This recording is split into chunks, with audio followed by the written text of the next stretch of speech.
Hello, and welcome everyone to the second leadership journey session of our January 2023 Global Leadership Immersion Lab on the theme of developing others. We have people from all over the world joining us on Zoom, LinkedIn, YouTube, Twitter, and Facebook. My name is Zunaira Ali, and I'm an Atlas Core Fellow serving with Making Sense International. I'm very excited to be today's session moderator and have the pleasure of speaking with our guest. Before we begin, we'd like to remind you that Atlas Core team will be moderating chat on all platforms, so feel free to send in your questions and we'll be happy to take them at the second half of today's event.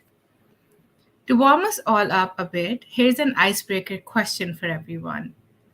If you could instantly master one skill without any study or work or practice, what would that be?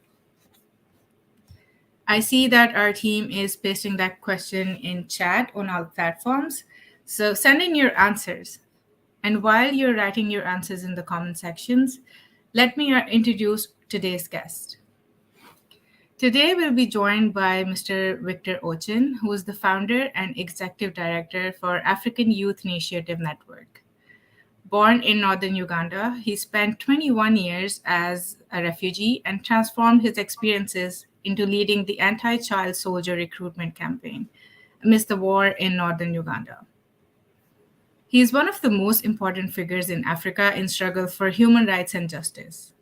Forbes Magazine named Ochen in 2015 as one of the 10 most powerful men in Africa, while Archbishop Desmond Tutu attested that my heart swells with joy when I see Ochen as one of the new hopes for Africa.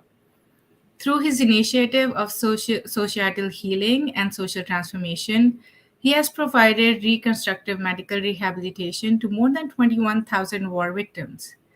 He was appointed as the United Nations Goodwill Ambassador for Peace and Justice, representing SDG 16. He is the first Ugandan and the youngest ever African nominated for Nobel Peace Prize 2015. Welcome, Ochen, and it's a pleasure to have you with us today. Yes, it's a great honor, Junara, and hello everybody. Happy New Year. Hope everybody's doing well. Greetings from Nairobi. I came to Nairobi, Kenya this morning, and I'm happy to join you from here. Looking forward to a wonderful discussion. Looking forward to speaking with you, Victor. I see some great responses to the warm-up question. And before we get to any of those responses, Victor, what about you? If you could instantly master one skill without any study or practice, what would that be? The question is, what would that be one skill without having to worry so much? I think I learned to love in the midst of possibilities of hatred. Instead of hating back, I learned to love because I realized hatred is an emotional cancer. It consumes you, the hater, the most, more than the person who is oppressing you. So I learned to love and to choose to stick to the side of love. Yeah.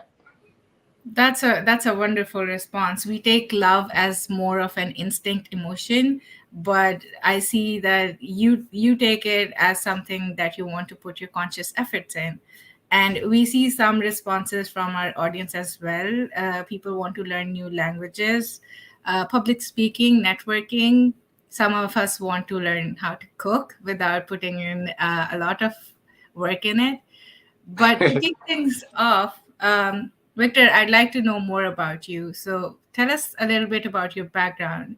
What inspired you to take the first step into grassroots activism and humanitarian work? Yes, thank you so much again, Zunaira. And I really appreciate the opportunity meeting with the wonderful young leaders from different parts of the world. I don't know whether you're all in one place or you are scattered all over the world. And I feel I'm lucky enough to meet wonderful people like you, but also hopefully I will also keep learning more. It's a learning journey. And I think to go back to the question that is asked about what inspired our decision, our wishes, our desire to step up for what we believed in. I think in life there is a moment when it is just too much. You can't bear it anymore. Yeah, you must find a reason as to where can solution to your situation come from, and for what reason must you sit and watch? How long can you just watch by the side and do nothing about it?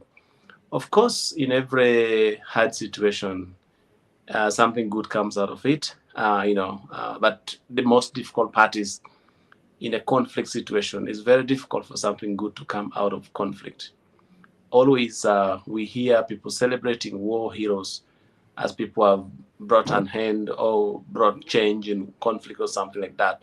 But to a greater extent, we forget about people whom we have destroyed. We forget about the survivors, the victims. We go around celebrating the war heroes, glorifications of militarism, to the point that it looks normal to be involved in war. Just because we emerge winners does not mean that war is good, because at the end of the day, the majority of the communities or victims are innocent people who got nothing to do with politics. So, given that situation, my situation in life was not in any way different. Being born in northern Uganda, in an environment that had known no peace except war, conflict, year in, year out, you're struggling with your own acceptance, you're struggling with your own security, with what to eat, where to sleep, you're struggling with what to put yourself, to clothe yourself. Education was not an immediate priority because you're struggling to live, to survive today from hunger, from diseases, from abduction, from death.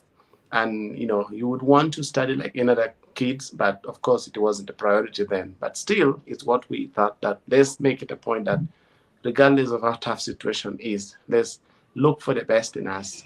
And I think that's how we decided to merge and say, enough with all the kind of suffering, with all the war, with all the death that we are seeing in the community. There were abductions in and out. And the question was, when is it going to end? How long will it take before I am abducted? How long will it take before I am, injured or killed? So this kind of question provoked the worst in many people. Also, probably provoked somehow the worst in me. But mine had to think that the best I could do is, how do I transform my trauma, my pain, my suffering into an opportunity for leadership? Because we're looking at what change we want and who should bring that change. Then we started asking ourselves, where are we in the picture of change? If we dream of a society that is peaceful, we dream of a community that is loving and developed, if we dream of a society that is tolerant and inclusive, then what are we doing about it? So that's what sparked the positivity in us. Instead of picking up the gun to go and revenge and kill and destroy the society, we decided that let us package ourselves to bring about change we are looking for. Of course, borrowing from the famous quote of Gandhi, Mahatma Gandhi, that says, you are the change you ever wanted to be. I think that would be something that we saw. We never knew about Gandhi when all the things were imagining, but we got to meet and interact with such kind of powerful messages as we grew up already. But for us on our own, as we are starting, we just started on our own. We didn't know anybody. We didn't have literature. We didn't have access to any information or any education. So that's how we thought that let's transform our pain, our suffering, and bring an end to the pain we've been going through for too long, but also bring about a new chapter of peace and stability in our community. That's really what drove us, and that's what inspired something that came out of us, something good, a bit good compared to others who picked up the weapons to avenge their own suffering. Victor, that's truly inspiring. And I agree with you that, there are better ways to answer to violence. And if you can make peace out of it through your leadership, there's nothing better. And I want to know more about your journey. You started this peace club that evolved into a full-fledged NGO, which now we know as African Youth Initiative Network. Yeah. Walk us through that journey.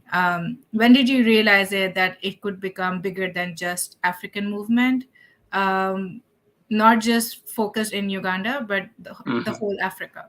Yeah. What we started small was actually from a very narrow community where we survived for so long. And the history of starting the Peace Club was on a week when I'd seen sustained abduction of my own age mates witnessed my friend being blown up by landmines just right in front of me, had seen and had spent days without food, without anything else. So I knew I was next. And I thought that the only alternative available was the young people to pick up the weapons to fight. And I said, no, I can also do something different. It might not be popular. And I picked up the move at a point when peace was not popular, peace was not known. And I said, let me take on a choice that, of course, I would be called all sorts of names, coward, not patriotic, and unwilling to protect the community. But I knew there were people who were mandated with power to protect our societies. Why were they not doing so? And that's why I went on to say, let's confront this madness of child soldiers recruitment. That was the most daring initial step that we took, primarily to say we are going to push our friends, our sisters, our colleagues, our community members, especially young people who are out of despair, picking up the weapons to go and fight rebels that have been in a bush for far too long. So then it went on, it kept on growing. And then in northern Uganda, we realized that our small initiative had become something positive for the society. We were witnessing the ripple effects of our choices to stick with peace in the community. We went on to say, let us make peace and justice a reality. We cannot just be compassionate by proxy. What are we doing to promote peace? How are we transforming and translating peace into something tangible? Then it went on to start mobilizing the very people who are affected by conflict, the physically injured, those whose lips, nose, ears were cut off, women who were sexually abused. We started working to help them, provide them medical rehabilitation, took them to the hospital. We had them, receive reconstructive surgical rehabilitation, of which we continue today. Up to 25,000 people have received medical rehabilitation from our initiative that started locally. And then that gave us opportunity to start promoting the concept of peace, that people started feeling now that, okay, this is it. If people's wounds are healed, emotional wounds, the physical wounds, then there is a chance for historical healing. So healing would be in 3 stages. Heal the physical wound, heal the emotional wound, and then heal the historical wound. Without these first 2 healing of physical and emotional injuries, then there's no way you can heal the history, and there's no way you can secure the future. So the future is pretty much hidden in how we address the current situation in respect to the history.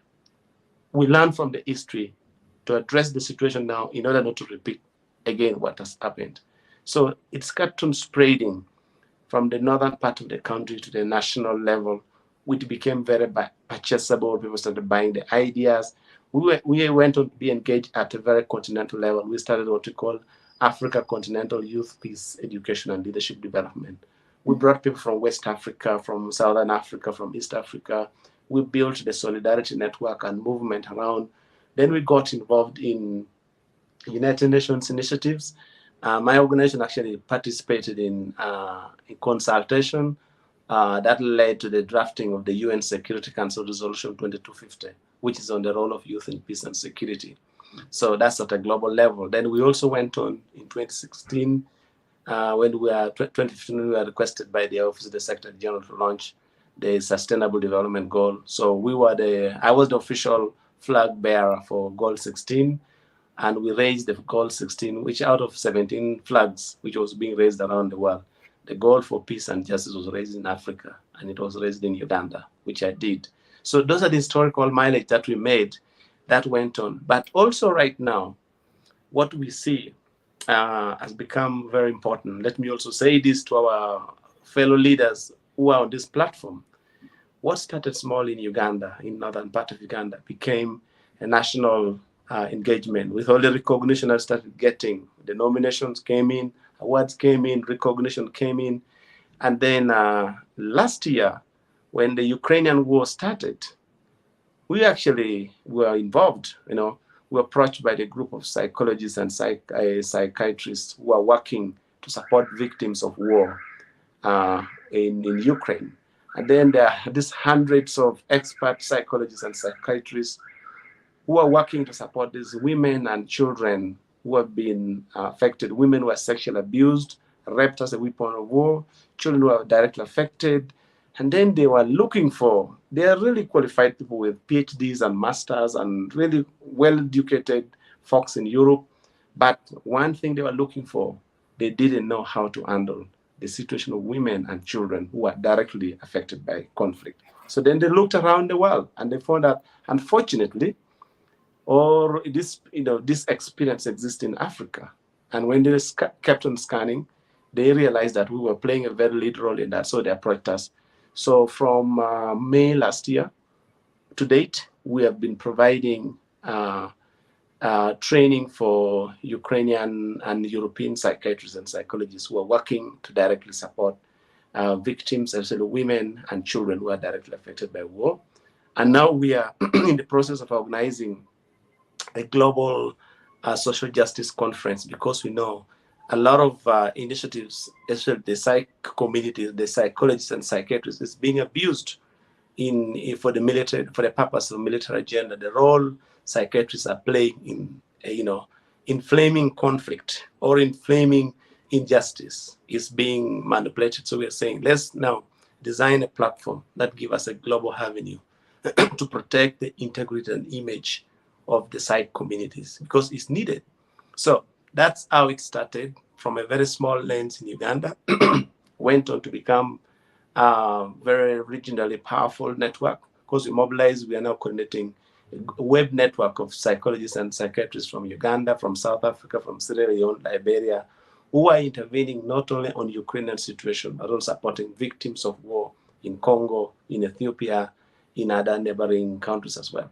So we hope, bit by bit, we are forming a very strong web network of peace builders. And unfortunately, we became probably the first African initiative to intervene in European humanitarian situation. So we are proud of that. We're happy with what we are doing. Of course, as sad as it is that is happening, we are also happy that at least there's a recognition for the global voices. And early this year, I was happy to be recognized by this continental poll of the reputable people. I was happy that I was one of the 100 most reputable people in the continent. So it does not come from my best education. It does not come from my exposure, but it comes from my commitment deliverables at the grassroots level. So change, whether at a global level, should start from the grassroots. I completely agree. Whenever we look at change, it always starts from, one person or just one community. And it's really inspiring to see that your initiative has gone global. And we have people from all over the world joining us. So I think there is something for everyone to take inspiration from. Yeah. So your work with the African Youth Initiative Network is mostly described as victim-centered. What does it mean to make your war victims the center of your work, and why is that important to you? I know you talked a bit about this, but could you elaborate on that from a leadership perspective? Yeah, I think usually the most forgotten are the most neglected are the victims. Politicians are good at papering ideas, make policies and lock it in our cupboards.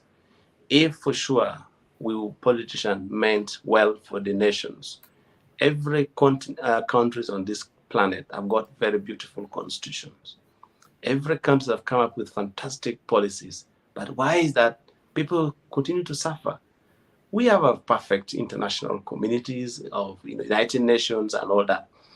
To me, what we saw, having been one of them, and I continue to identify, it's not only about our approach is not only about its intrinsic identity, but it's also the resonance, how it will resonate with our identity. We identify with the poor, the marginalized, the vulnerable, the weak, and the heart in the community.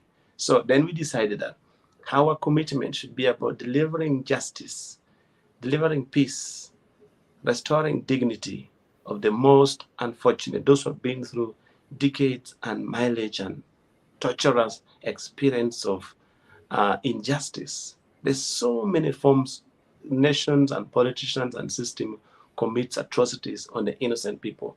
but they lack voice. They lack voices, and we're saying, let us not only give them a voice, let us empower them so that they can be leaders and actors in pursuing change that brings about, restore their humanity.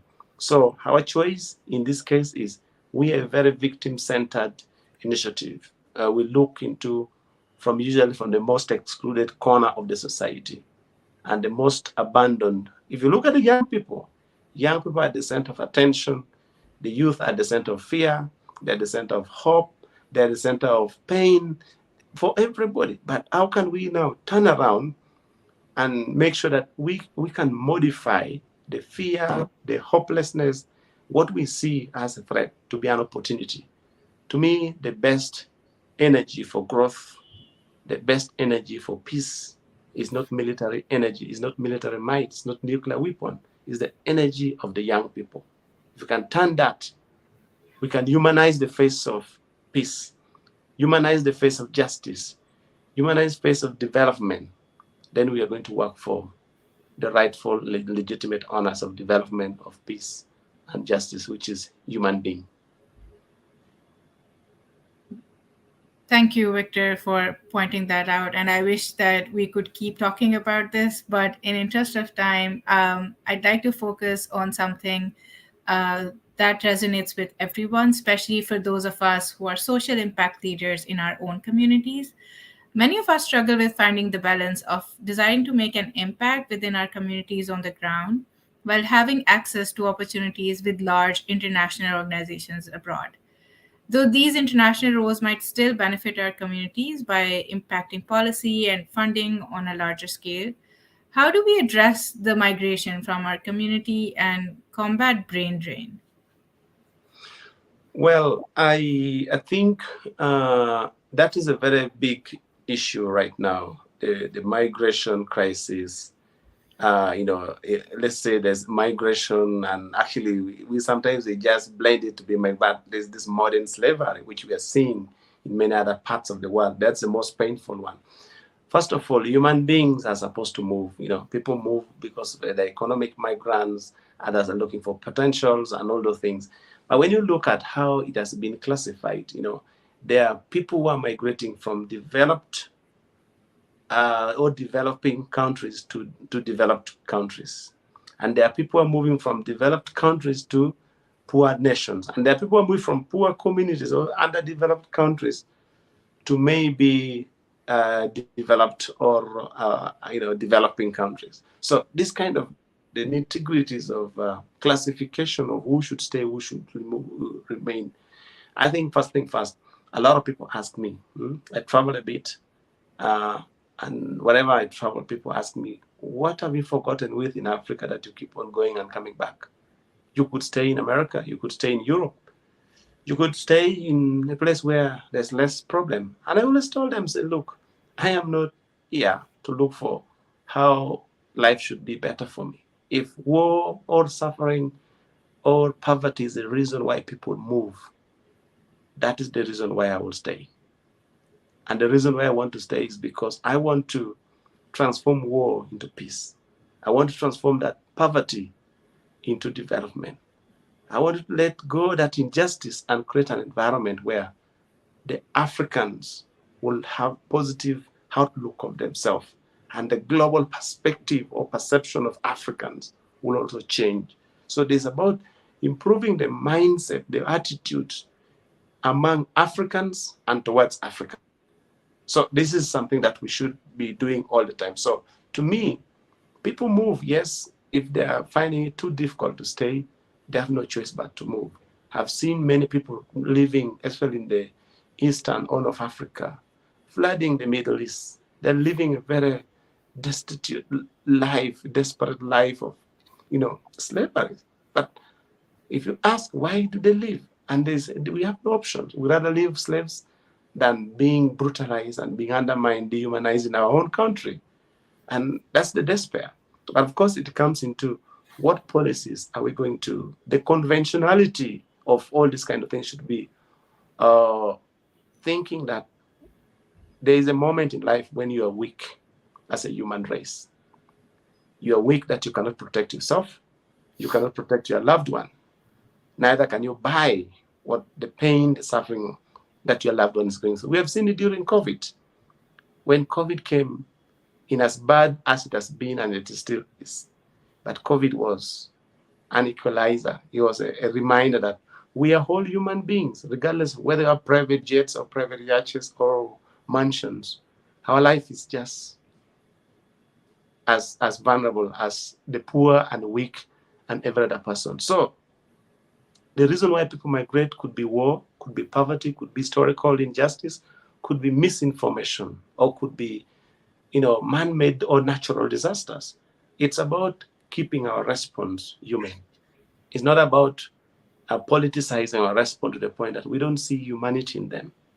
But at the end of the day, there's a moment that we need each and everyone's skills. And that's why we are proud that we are taking part. We are involved in the current European conflict. And our taking is not, we are not delivering the weapons, but we are delivering healing. We hope that we'll be part of that and we'll continue working so that the world knows that we need each other, regardless where we are located. I couldn't agree more. And Victor, I'm with you that instead of delivering war tools, we can deliver love and healing, and that goes a long way. We want to include some questions from our audience as well, who you have inspired immensely. We have a question from Pearl, who's an Atlas Core fellow now in Washington, D.C., but she's from Uganda. So she has this question that does your organization incorporate any policy aspects in the work that you do? And what policy level recommendations would you make to improve the peace situation in Uganda, Africa, and the world at large? Mm-hmm. Yes, thank you. I'm glad to hear from my fellow Ugandan who's in DC. Our work has been as a grassroots. We try to direct our intervention to be whether we involve in advocacy should be a service delivery oriented advocacy. In a long run, we deliver on policies, but in a way, we don't only talk about beautiful policies, but to say if policies are to be made possible, would be like this. For instance, we've been the lead national NGO in mobilizing the victims' voices on national transitional justice policy. When the government came up with a draft policy, the lawyers, the intellectuals were saying, "Oh, we are good to go." But then you ask the Minister of Minister of Justice, they say, "What about the victims' voices?" Then they said, "Yeah, they have been represented by civil society." And I said, "No, give us time." We went around the country consulting every sub-county in this county in Uganda, seeking the views and priorities of victims that should guide the transitional justice policy. We were very happy that when he brought the report after 13 months of going to each, we brought a report that was finally incorporated, and it influenced so much, maybe up to 60% of the national transitional justice policy. But then we did not only we did not bring only good words or good promises or jargons or English, but we made it practical that we are looking forward to supporting victims. This is already what we're doing, and this is already what is going to happen. And I think, like right now, we know transitional justice policy is about to come out, pending the last minute's attachment here and then. But we already know how many people do need medical rehabilitation and by what. So we are committing this year, actually, we are launching next month. We know up to 35,000 people do need reconstructive surgical rehabilitation. And these are the people who have lived with war wounds for the last 20 plus years. Their wounds have transformed into cancers. And that means their lifespan is no longer, we don't have much time anymore. So we are saying we have to make it mandatory that within the next 5 to 7 years, we must have treated all the treatable war injuries in Uganda. And we must have healed all the healable. So it gives us a clear-cut picture of what we want. But also, another critical point is we recently took a very lead role in universal peer review, for Uganda, UPR, national review for Uganda. We took a very lead role for 2 years working with the government And then the UPR report from the UN in Geneva came towards Uganda. They took on. But now we have issues like the issue of the missing people. There are tens of thousands of people abducted and they are taken away. Their families have waited for 20 years. And government sometimes want to be quiet about it because they don't want to provoke emotion. But there's no way you're going to keep quiet about it without preparing the families, without supporting the families, and you expect that there will be no disasters. If war LRA was declared over tomorrow, these tens of thousands, we're talking about 30,000 people, will demand for their missing persons, of which nobody can account for that. And we are now saying, I met with the president early last year, said, you need to meet with these people. These are the priorities. But all the recovery intervention program has always bypassed or underlooked at these people. Yes, for us, in as much as we pursue peace, we cannot underlook justice. Justice is the only way we can encourage and sustain commitment for sustainable peace and development. So policy is better if it's an advocacy-oriented intervention or a service delivery-oriented advocacy, not just talking. People are tired of talk. People are dying. How long are we going to talk? We need to act. Mm-hmm. Yeah, and policy can always be influenced by advocacy through community and local players who are actually part of that movement. We have one more question from, and I'm sorry if I pronounce your name wrong. I think it's Tafadza from Zimbabwe. So their question is, in the context of the organization growing, how did you ensure that it is sustainable, given that you never anticipated that it will go global? And how do you still continue making it sustainable?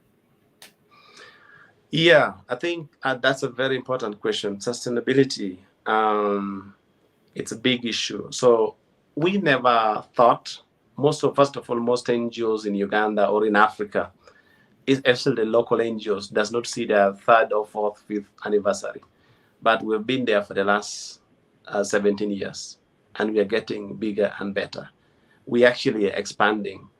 And also, let's say in 2018, when African Union learned about our work and the AU Peace and Security Commission was convinced by our intervention, and they used our organization to launch the Youth for Peace program, African Union Youth for Peace program, which was intended and is still intended to implement the UN Security Council Resolution 2250.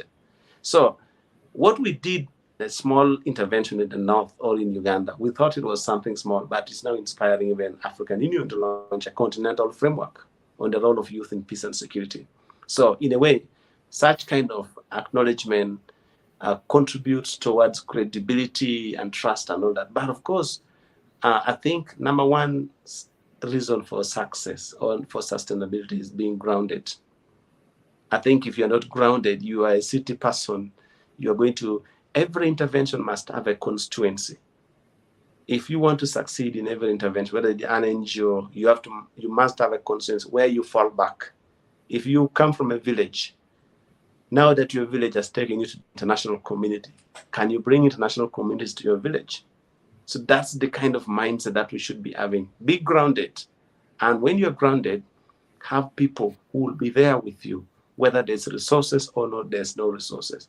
Have people who are going to speak for you. They would be the one to challenge the authority that is acting against you. If the masses are there, they will be the one to protect you. That's important part is the trust by the local population. The beneficiaries' trust is key in sustainability. Be grounded, attain that trust from the local communities, meaning you have to program together with them, intervene together with them so that you are trusted and all that. And of course, relationship. I think relationship, we always have principles of 4 Rs. We call it 4 Rs, like first thing first, build relationship among yourselves and with the communities. And then respect. People, sometimes we especially when you're coming from the advocacy point of view, civil society, you want to come from that confrontational point of view. You're not going to change anything. So build respect, relationship, respect is key. And then the third one has been very, very critical to us is recognition. People You must recognize people. You are not alone in the space. In fact, you are just like a tiny, tiny spot in the space. But if you want to be the only one to claim you are the only one doing certain things, I think it's better for people to speak for you than you speak for yourself. And that also takes to the last one, which is about recognition, reference. Like, we are all here because somebody has said something good about us. If you don't talk good about people, how do you expect people to say something good about you? So, sustainability, let's say, for instance, my first intervention with the program was 2 years ago, and now I'm back here today. That means somebody has said something good about me somewhere. So if you want to move forward, have positive outlook of one another, but also tend to be as much as possible to have positive, look for the best in other people, as opposed to looking for how bad everybody is. We are all somewhere because somebody has said something good about us. I think that is key in terms of sustainability. But of course, programming is important. If you program as opposed to project, have a long-term program. You may have projects, may not have funding, but let you have a program that will have so many projects in between, whether they are funded or not, but you have an overall program you are driving towards. So I think that is key, but comes down to, are you grounded? If you are grounded, there's a chance that you are rooting yourself. You will withstand so many challenges that will take you far. And I think I resonate with that. We go forward by uplifting others, and it's a multiplying effect that we send out in the universe. So I agree that that's the key. And we're at time and we'd like to wrap up. But before we do that, as a last question and advice, I'd like to ask you if you have any advice for the Atlas Core Fellows who are joining in from all over the world, and especially those who are eager to succeed in international development or humanitarian sector. Yeah. First of all, congratulations to the fellows. This is a very prestigious space you are in. I don't know if I applied, I would have been taken. I don't think a lot of people must have applied, but very few are taken. So you should count yourself among the most happy, lucky, successful person. But of course, they say to anybody, so much is given, so much is expected. So there's already opportunity for you, and you're expected to do something. So I think I resonate like with the opportunity in a way that when we go to spaces like this, should not be an opportunity for us to exit our communities where the problems are. It should be a reason for us to go back to the community and address the problems. I've seen many African brothers and sisters, upon getting fantastic opportunities like this, they leave the continent. They leave home. So what? I don't get it. Why? Anyway, it's okay to live and do whatever you can. But I think it's the good news, it's the best news for you to go and gain the knowledge, come and transform home. I think if I would advise yourself from Africa, please, this opportunity is an opportunity for you to come and deliver change at home. Deliver.